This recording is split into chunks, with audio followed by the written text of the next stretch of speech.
હળવદના ચાડત્રા નદીના પટ્ટ વિસ્તારમાં ખાણ ખનીજ વિભાગ દ્વારા રેડ, ગેરકાયદે રેતીનું ખનન કરતા લોકો પર તવાઈ। મોરબી જિલ્લાના હળવદ તાલુકાના ચાડત્રા નદીના પટ્ટ વિસ્તારમાં ખાણ ખનીજ વિભાગ દ્વારા ગેરકાયદે રેતી ખનન સામે કાર્યવાહી કરવામાં આવી છે।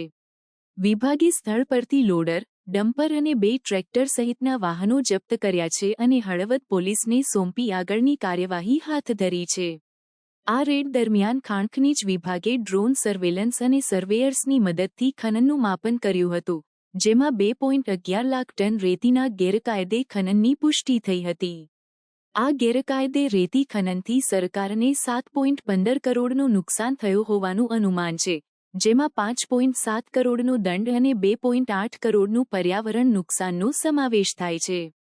ખાણ ખનીજ વિભાગે ડ્રોન સર્વેલન્સના વિડિયો, સ્થળની નકશા અને અન્ય પુરાવાઓ સાથે હળવદ પોલીસ સ્ટેશનમાં ફરિયાદ નોંધાવી છે। ગુજરાતમાં ગેરકાયદે રેતી ખનનનો મુદ્દો ગંભીર બની રહ્યો છે।